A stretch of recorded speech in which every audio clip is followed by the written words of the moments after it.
You know, I'm a fan of quiet tennis. It's pretty much the same sport, just, without the racket.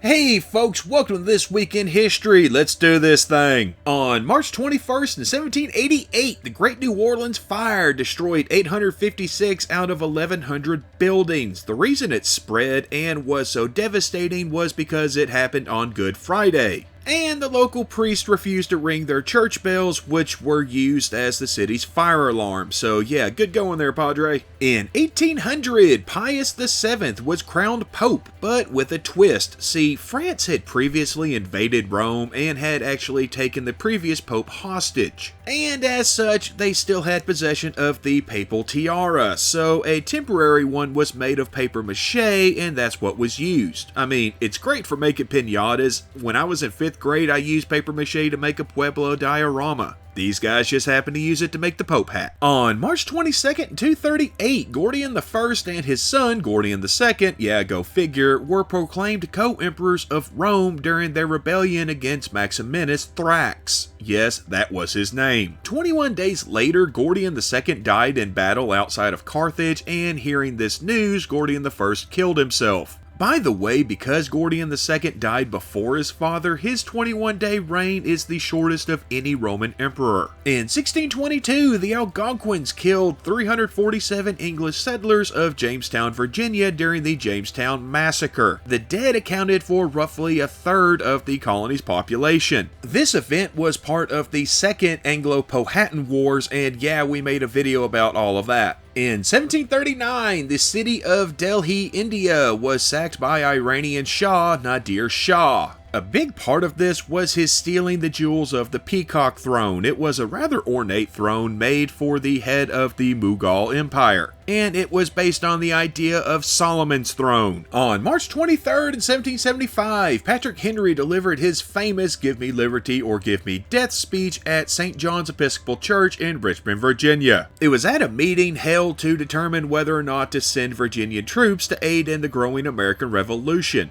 Also present that night were future presidents George Washington and Thomas Jefferson. In 1801, a group of angry and, well, rather drunk Russian nobles burst into the bedroom of Tsar Paul I, who found him hiding behind the drapes. They then attempted to force Paul to sign his abdication, but when he wouldn't do that, he was stabbed with a sword, then strangled, then finally trampled to death. And if that's not the most Russian thing I've ever heard, I don't know what is. In 1806, the Lewis and Clark expedition, which also included their Corps of Discovery, began their journey back east after reaching the Pacific. They would arrive in St. Louis, Missouri on September 23rd. On March 24th in 1199, King Richard I, also known as Richard the Lionheart, was wounded by an arrow while fighting in France. He died from the wound on April 6th. But to his credit, he had the person that shot him brought to him. It may or may not have been a child, there's different stories there, but either way, he forgave his eventual killer and actually paid him money. And yeah, we did a whole video on old Richard. And of course, a shout out to our patrons, Steve Stevens and Clayton Jaimez. Can't tell you guys how much I appreciate your support. And if you want to get in on that support, well, check out the link down in the description. And of course, while you're down there, there's all our social media stuff, and a link to where you can get some of this fabulous apparel. So yeah, like, share, subscribe, all that good stuff. Let's keep this sucker going. And in case I've never made it clear, thank you to everyone for watching. But now it's time for...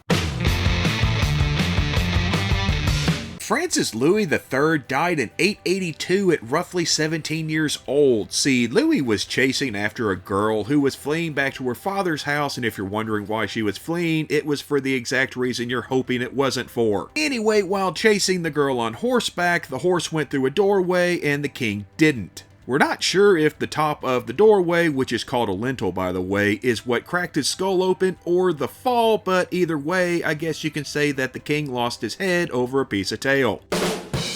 Yeah, I know I'm here all week. Anyway, moving on. On March 25th at 1306, Robert the Bruce became King of Scots. He ended up ruling them for about 23 years, and yes, if you remember from a couple of weeks ago, he became king after murdering his rival. In 1811, Percy Shelley was expelled from the University of Oxford for publishing the pamphlet The Necessity of Atheism. Now, religious beliefs and talent as a poet aside, Shelley was just a pretty bad person. His first wife killed herself after he abandoned her and their children for his second wife, who wrote Frankenstein, by the way. And he pretty much cheated on her constantly and had a mistress also kill herself because, again, he was just a crappy person. But to be fair, his middle name is Bish, so you know. On March 26th in 1651, the Spanish ship San Jose, loaded down with silver heading back to Spain, wrecked off the coast of southern Chile. Most of the crew survived the actual wreck, however they were slaughtered when the local Cuncos tribe raided the ship. In 1351, 30 French knights faced off against 30 English knights, each side picked by and representing their respective king, in a pitched battle to determine the ruler of Brittany known as the Combat of the 30. France won 9-6. On March 27th in 1836, 342 Texian prisoners were executed by Mexican troops at the Goliad Massacre. This, along with the Alamo, became battle cries during the Texas Revolution. In 1866, the Civil Rights Act of 1866 was vetoed by President Andrew Johnson, the first time a president had vetoed a major piece of legislation. But don't worry, his veto was shortly overridden by Congress. And it looks like that's going to do it for this week, but we'll see you back here next week. Same squirrel time, same squirrel channel. And if you're actually one of those few people that's still watching this, you are